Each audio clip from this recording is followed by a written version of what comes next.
ट्विशा शर्मा का इंसाफ अभी बाकी है। पूरा परिवार इस वक्त भोपाल में है, इंसाफ की गुहार कर रहा है, न्यायपालिका से, प्रशासन से, राज्य सरकार से। उम्मीद है कि उनकी सुनवाई होगी, लेकिन इस दौरान कई कश्मकश से भी ये परिवार गुजर रहा है, बंधा हुआ है एक दूसरे से, सिर्फ और सिर्फ ट्विशा के लिए, क्योंकि उसे इंसाफ चाहिए, उसे न्याय दिलाना है। मेरे साथ अब ट्विशा के भाई हर्षित के जो ससुर हैं, जो फादर इन लॉ हैं, मनोज अमरोल जी, वो इस वक्त मौजूद हैं हमारे साथ। आप भी परिवार के साथ लगातार यहाँ भोपाल में हैं। आपने इस शादी को देखा है और उसके बाद ट्विशा की मौत को भी। तमाम सवाल उस इन्फ्लुएंशियल फैमिली पर लग रहे हैं जो ट्विशा का ससुराल हुआ करता था। आपने इस दौरान क्या देखा, शादी वाले दिन से आज तक?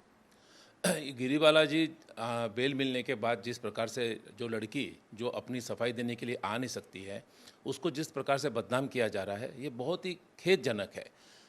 कोर्ट ने बेल देते वक्त एटलीस्ट ये कहना चाहिए था कि ये किसी चीज़ को इन्फ्लुएंस ना करे, मीडिया में न जाए। ऐसे बहुत सारी रिस्ट्रिक्शन लगाती हैं, पर कोई रिस्ट्रिक्शन लगाई नहीं गई है। मैं शादी के समय की बात करूँगा। शादी के समय बारात 1 बजे आने वाली थी, लेकिन 3 बजे तक बारात नहीं आई। तो मैंने हर्षित को पूछा कि बारात क्यों नहीं आ रही है, तो बोल रहे कि वो माता जी को वहाँ बुला रहे हैं, कुछ नाराज़ हो गई हैं। ये जो गिरीबाला है, इनको हम लोगों ने वहाँ पे किसी गेस्ट हाउस में रुकाया हुआ था। वहाँ गए तो इन्होंने कहा कि, मैं भी गया था वहाँ पर, तो इन्होंने, गिरीबाला ने कहा कि आपने हमारी औकात के हिसाब से हमारा इंतजाम नहीं किया है। ड्राइवर गाड़ी लेकर सामने खड़ा नहीं रहता है, ड्राइवर दरवाज़ा नहीं खोलता है। मतलब इनको जो जज के जो इनको स्टैंडर्ड्स रहते हैं, वो स्टैंडर्ड्स वहाँ पे हुए होंगे, कुछ बात कम ज़्यादा हुआ होगा। तो हमने बोला कि हमसे माफ़ी हो गई है, गलती हो गई, हमसे माफ़ कीजिएगा, लेकिन आप बारात तो लेकर आइए। तो इन्होंने कहा कि नहीं, हमारी औकात, हमारा नाम खराब हो गया है, हमारा स्टैंडर्ड नहीं हुआ है, आपको हमको किसी तरह से इसको कॉम्पेंसेट करना पड़ेगा। इन्होंने काफ़ी बड़ी डिमांड की, लेकिन जो लास्ट में जो थोड़ा निगोशिएशन करके डिमांड इनकी पहुंची, 10 लाख रुपए की पहुंची। और मैं वहीं पर था, उसी रूम में था मैं। 10 लाख की डिमांड पहुंची। हमने कहा अभी हमारे पास इमीडिएटली पैसा नहीं है। मैं खुद अपने साथ कुछ कैश पैसा लेके गया हुआ था। तो मैंने उस समय इन लोगों को 2 लाख रुपये दिया, और नवनीति जी ने कहा कि ये 2 लाख रुपये रखिए और बाकी का पैसा हम आपको पहुंचा देंगे। हर्षित से मेरी जो बात होती थी, जो नवनीति से मैं कभी इतना ज़्यादा बात नहीं करता था, हर्षित से बात होती थी कि ये 8 लाख रुपए के लिए काफ़ी फॉलोअप कर रहे थे कि 8 लाख रुपए दे कह रहे हैं कि वो जो डाउरी की जो बात आप लोग कर रहे हैं, जो परिवार कर रहा है, वो उस दिन से ही शुरू हो गई थी, भले ही उसका नाम कुछ और हो। देखिए, नहीं, नाम कुछ और नहीं है, उसको डॉरी बोलेंगे। अब वो औकात का अपना नाम निकालेंगे या कुछ भी नाम निकालेंगे, डॉरी डॉरी होती है। और भारत में, इंडिया में, हिंदू संस्कृति में डॉरी देना कोई ऐसा बहुत गलत नहीं माना गया है। कानून में कुछ क्या लिखा है मुझे नहीं पता है, लेकिन डॉरी होती है। अब हर्षित ने शादी की तो उसके नवनीति जी ने 1 रुपया भी नहीं लिया। खुद का खर्चा भी उन्होंने खुद किया, आने जाने का खर्चा, रहने का खर्चा उन्होंने खुद किया। 1 रुपया, मतलब मैं उसको एक मोबाइल दे रहा था तो उसने, लड़के ने मोबाइल लेने के लिए भी मना कर दिया, कि वो नाराज़ हो जाता था कि मुझे कुछ नहीं चाहिए। नवनीति जी के संस्कार अलग हैं, अब इनके संस्कार अलग हैं। अपने अपने संस्कार के हिसाब से लोग अपने करते हैं। लेकिन उनको मैंने खुद अपने हाथ से 2 लाख रुपए दहेज के दिए, लेकिन उनका बोलना था कि मेरी औकात के हिसाब से नहीं हुआ है, इसलिए उन्होंने 2 लाख रुपए लिए और 8 लाख रुपए के लिए फॉलोअप कर रहे थे।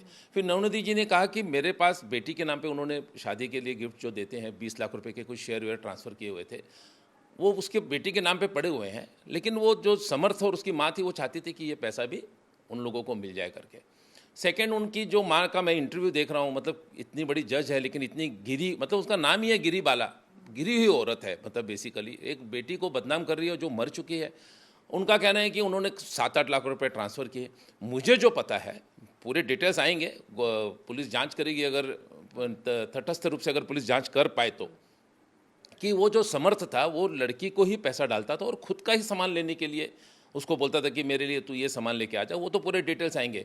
अब कल उन्होंने कहा कि अमेजॉन का कुछ सामान आया हुआ है, हम चेक करेंगे क्या है उसमें, उसमें ड्रग्स है। मतलब वो ये सारा एंगल एक ड्रग्स की तरफ लेके जाना चाहते हैं कि लड़की ड्रग एडिक्ट थी। पुलिस ने बता दिया कि लड़की ड्रग एडिक्ट नहीं थी, उसके शरीर में कोई ड्रग्स नहीं मिला हुआ है, वो लड़का ड्रग एडिक्ट था। आप कोर्ट चले जाइए, किसी भी किस बिना पर और किस आधार पर कह रहे हैं कि ट्विशा का पति जो है समर्थ सिंह, वो मैं वही बता रहा हूँ आपको, उसी बात को मैं आगे बढ़ा रहा था कि आप कोर्ट में चले जाइए, किसी भी वकील से बात कीजिए, अनजान बोल के चले जाइए कि समर सिंह कैसा था। वो पहले बताएंगे भैया नशेड़ीबाज आदमी था, रोज़ शराब पीता था, रोज़ ड्रग्स लेता था, रोज़ गांजा लेता था। ये कोई भी बता देगा जिसको आप जानते नहीं है। मतलब मैं ऐसा नहीं बोल रहा हूँ कि आप किसी एक बंदे को पूछो, वे कोर्ट में जाके किसी को भी पूछो, क्योंकि वहाँ पर वो जज का बच्चा था, जज का बेटा था, तो फेमस था, सब उसको जानते थे। किसी को अगर गिरीबाला को कुछ फेवर लेना है तो उसके बेटे के थ्रू ही होता था फेवर। ये जो उनके वकील हैं, जेरोस कार्लो ये ऐसा बोल रहे हैं, मतलब कोर्ट में ऐसा बोल रहे हैं कि ये इनका एजेंट था गिरीबाला का, ये सारा जो कलेक्शन करता था पैसे का, और जो मतलब जजमेंट जो फेवर में लिए जाते थे, हमारी जुडिशरी मतलब कैसे चलती है, तो आप सारी कह रहे हैं दुनिया कि को क्योंकि गिरिबाला सिंह पूर्व जज हैं, उनकी सांठगांठ है ना पूरे जो जुडिशियल सिस्टम में, तो इसीलिए आप लोग चाहते हैं कि ये पूरा जो जांच है, जो सुनवाई है जांच की भी, वो इस प्रदेश के बाहर हो। पूर्व जज है ये तो बात छोड़ दीजिए, वो इस समय प्रेसिडेंट है कंज्यूमर फोरम की।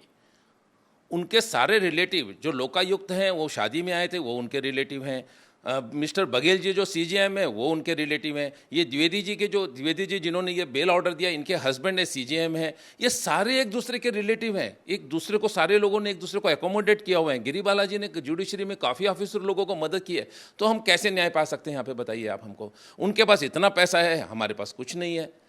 पैसे की बात भी छोड़ दीजिए, लेकिन जो पावर है, जो सिस्टम है, आप सोचिए एक एफआईआर करने के लिए, एक लड़की की डेथ हो गई, एक एफआईआर करने के लिए हमको 4 दिन तक पुलिस स्टेशन के बाहर धरना देना पड़ता है, खड़े रहना पड़ता है। उसके बाद जाकर एफआईआर होती है। एफआईआर भी वो पुलिस वाला करता है, उसके फादर की तरफ से एफआईआर नहीं हुई है, पुलिस वाला एफआईआर कर रहा है।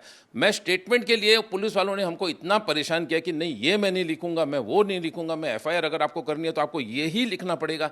ऐसे कोई स्टेटमेंट होती है तो कैसे हम लोग उसके ऊपर न्याय की हम लोग कर सकते हैं। तो इसलिए परिवार के हित में एक बेटी गई है। मोदी जी इतना कहते हैं लाडली बेटी, यहाँ पे लाडली बेटी है, बेटी पढ़ाओ बेटी बढ़ाओ, बेटियों के लिए इतना किया जाता है। आज चीफ जस्टिस सारी जगह पे आज लेडीज़ लोगों को हम लोग अपॉइंट कर रहे हैं, और यहाँ पे एक लड़की मर गई है, उसको कोई पूछने वाला नहीं। आप सोचिए, हम लोग यहाँ पे 10 दिन से घूम रहे हैं, हमको कोई एक सिंपल एक कोई ऑर्गेनाइजेशन होती है, वुमेन ऑर्गेनाइजेशन, रिड्रेसल हो सके आपकी शिकायतों का और आपकी मांगों का, ये अभी ज़रूरी है। जो परिवार लगातार कह रहा है, जो उनका अधिकार है दूसरे पोस्टमार्टम का, उसके लिए क्यों एक जुडिशियल प्रक्रिया से ये परिवार गुजरे, क्यों नहीं ये अधिकार उन्हें दिया जा रहा? अगर ये सभी के हित में ही होगा, चाहे वो ससुराल पक्ष हो या फिर ट्विशा के परिवार का पक्ष।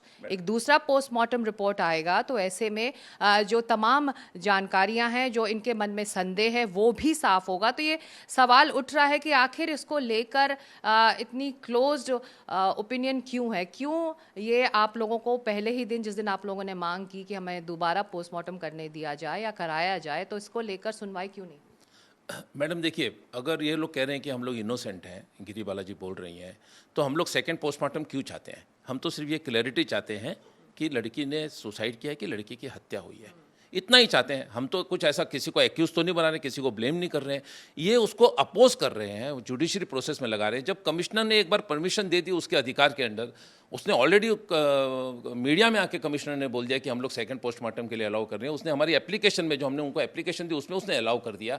तो दूसरे दिन जुडिशियल का मैटर कहाँ से आ गया? ये क्यों नहीं ओपनली आके और बोलते हैं कि चलिए पोस्टमार्टम, दूसरा भी पोस्टमार्टम करा लेते हैं, दूध का दूध पानी का पानी हो जाएगा, हम ये भी बेगुनाह साबित हो जाएंगे, हम भी इनके पीछे, अभी शक चला, हमारा भी शक चला जाएगा। तो इसमें गलत क्या है? बॉडी को डिकम्पोज करने के लिए वहाँ पे रखा गया है। हम एम्स में गए थे कि बॉडी को प्रिजर्व किया जाए, वहाँ पे जो डॉक्टर थी, डॉक्टर अरनीत अरोरा, ये भी उनके पूरे इन्फ्लुएंस में थी। एक हमारा सिंपल एप्लीकेशन एम्स में लेने के लिए, जहाँ पे हमारी डेड बॉडी पड़ी हुई है, वो लेने के लिए 1.5 घंटा लगता है। सारे लोग हमारे अपोज हो जाते हैं कि नहीं, आप एप्लीकेशन दे नहीं सकते हो। अरे ये क्या मजाक लगा रखा है? हम लोग संविधान के अंडर जी रहे हैं कि हम लोग किसी राजा महाराजा के वहाँ पे जी रहे हैं, कि हम क्या नॉर्थ कोरिया में जी रहे हैं? बिल्कुल। इन तमाम सवालों के बीच जो बड़ा सवाल है, इस परिवार को इंसाफ कैसे मिले, ट्विशा शर्मा का इंसाफ कैसे हासिल होगा? इन्हीं सवालों के बीच ये पूरा परिवार झूल रहा है और इंतजार कर रहा है कि उनकी सुनवाई जल्द से जल्द हो। भोपाल में कैमरामैन कमलकांत के साथ सिकता देव, एनडीटीवी इंडिया के लिए।